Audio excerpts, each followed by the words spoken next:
Welcome back, my dear students of class 10. In the previous video, I have already started with Act 4, Scene 1 of The Merchant of Venice. That is the famous trial scene or the court scene where Antonio is tried in the Venetian Court of Justice, and everyone, including the Duke himself, he tries to appeal Shylock to be merciful. We have already done that. We have already started with it, and today we shall continue ahead from line number 70 that you have in page number 114. So in the previous video we have discussed right from line number 1 to line number 69. So today in this particular video we shall continue with page number 114, line number 17, where we find that Bassanio, Antonio and the Duke, they have a talk with Shylock in order to melt his heart. So let me start right from line number 70 of page number 114. Let me read for you. So line number 70, Shylock, what wouldst thou have a serpent sting thee twice? Would you allow a serpent or a snake to sting you twice?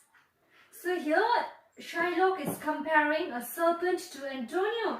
Why? Because he has already humiliated Shylock and he has already done his utmost to humiliate and bring down Shylock. So he says that earlier Antonio has already shown his true character. Right now also, am I a fool to show mercy on him and spare the snake, spare the serpent, and in fact allow him to sting me twice? No, he says. That means he is really an obdurate person who is not going to flinch from his bond. Hearing this, Antonio, he says, I pray you, I request you, Bassanio, think you cushion with the Jew. You are necessarily cushioning. You are unnecessarily arguing with the Jew. You may as well go stand upon the beach and beat the main floodbed his usual height. So Antonio here says that he gives various examples to justify that it's just useless to plead or argue with the Jew Shylock. He says that it's just useless. It's not fruitful at all. You may go and stand on the beach and ask the main floodbed. Floodbed means you can ask, you can order the high tide to reduce its actual height and get smaller. Yes, you can stand on the beach and order the tide, the high tide, not to raise higher and higher, but to get smaller and reduce its actual height. Even you may as well use cushions with the wolf. Why he had made the ewe bleat for the lamb. Even you can go and ask, you can argue, you can question with the wolf why he killed the lamb and made its mother cry. Why did it kill the lamb and made its mother cry? You can go and ask that cruel wolf. And even he says that you may as well forbid the mountain pines to wag their high tops and to make no noise when they are threatened with the gust of heaven. So much so, Antonio says that you can even go to the high mountains. You can go to the high peaks and you can ask, you can prevent and order the mountain peaks. You can go over there and you can ask the mountain pines, the pine trees, not to shake their branches when they are threatened, means when they are blown by the gust of heaven, gust of wind. You can do this. You can ask the high tide to lower its height. You can ask the wolf why he made the lamb's mother cry. You can go and ask those pine trees, mountain pine trees, to stop wagging their tops when they are being threatened by a heavy storm. But he says, you may as well do anything most hard. You can do anything. You can do the most difficult task in the world. I seek to soften that, rather than trying to soften Shylock's heart, than which is harder. It is very difficult. It is the impossible thing to soften the stone-hearted heart of Shylock, or the stone-like heart, the adamant, obdurate heart of Shylock. His Jewish heart. It's impossible to soften the Jewish heart.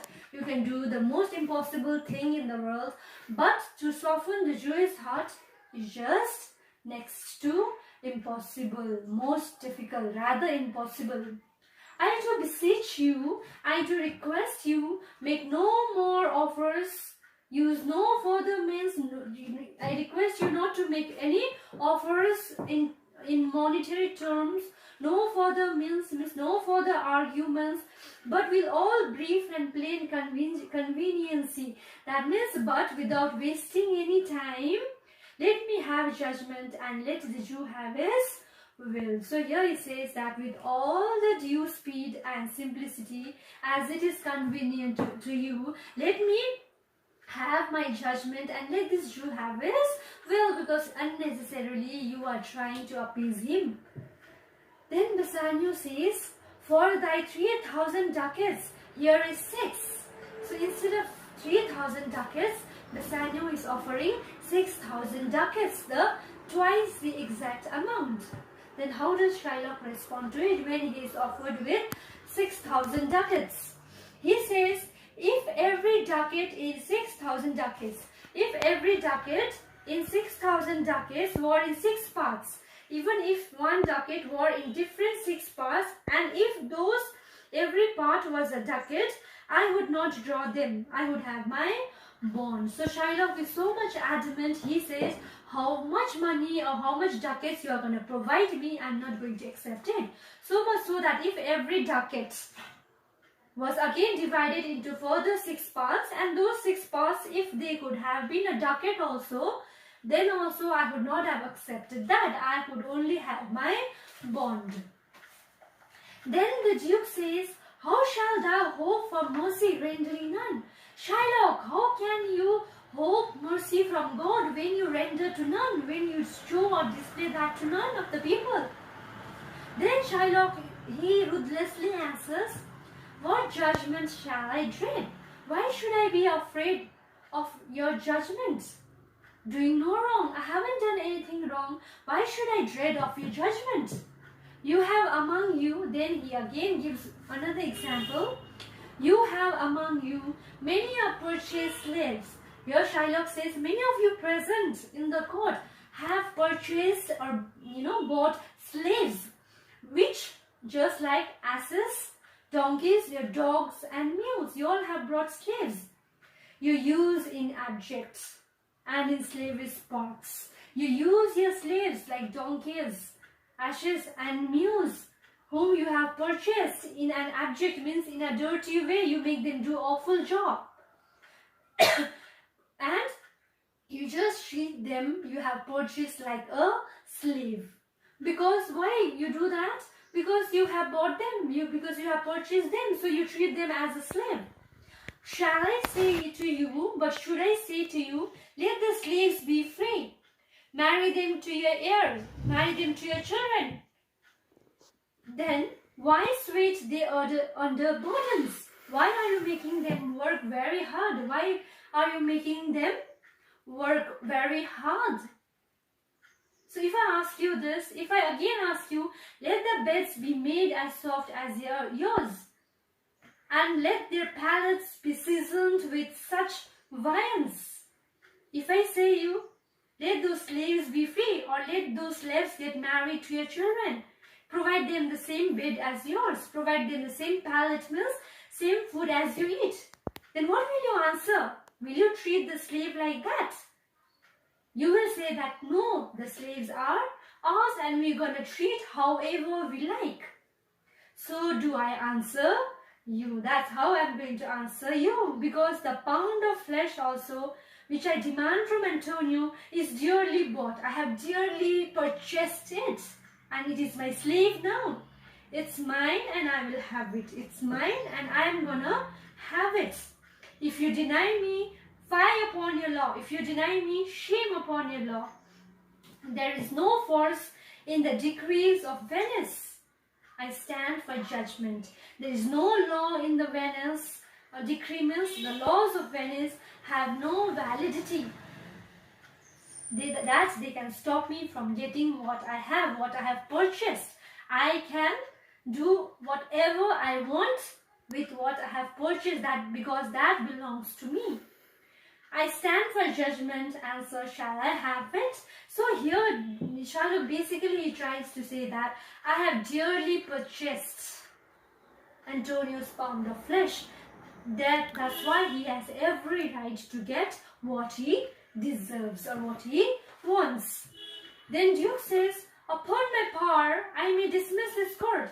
I have the power, I have the authority to dismiss the court unless Bellario, a learned doctor, whom I have sent to determine this case, come here today. So here says that I can dismiss the court or the law or the authority until Bellario, a learned doctor, arrives here, because the Duke says that he has asked for a legal expert and he will help the Duke settle the case. So here the Duke is waiting for the legal expert, that is Dr. Bellario. Then Salerio says, my lord, here stays without a messenger with letters from the doctor new come from Padua. Now Salerio, he says that, yes Duke, my grace, a messenger is waiting outside with a letter from Dr. Bellario. He has just come, new means he has just come from Padua. Duke says, bring us the letters and call the messenger who is standing outside the court. Then Bassanio says, good cheer Antonio, be cheerful Antonio, be happy. What man courage yet? Have courage, man. The Jew shall have my flesh, blood, bones, and all. Or thou shalt lose for me one drop of blood. Bassanio here he says that the Jew shall have my blood, my bones, and my flesh before he touches you, or before you lose one single drop of blood for me. So here Bassanio is ready to sacrifice his own life too for his friend Antonio. He says that I am going to die before he is going to take a pound of flesh from you. Then Antonio says, this is very, very important speech. I urge you all to underline this Antonio's speech. I am a tented wether of the flock. This is very, very important. You are frequently given this speech in the examination. I am a tented wether of the flock means here he says that I am the sick. I am the sick sheep in the flock, one who is sick, one who is helpless among the flock. Meetest for death means who deserves to die. I am the sick sheep in the flock. The weakest kind of fruit drops earliest to the ground.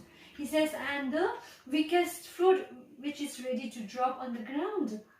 And so let me drop. So here Antonio is reflecting his helpless, unavoidable condition, and he compares himself to the sick sheep in the flock who is almost on the verge of death. And he compares himself to the weakest fruit that is about to fall on the ground, and no one can stop the fruit from falling down to the ground. So let me fall, he says. You can better be employed, Bassanio. He says that you should better be living than to live still and write my epitaph. So here says that you should live here, you should be occupied here in this world. But here Antonio says that I urge you that after my death, you should make an epitaph for me. Epitaph means an inscription on a tombstone. Usually, written on the memory of the deceased person.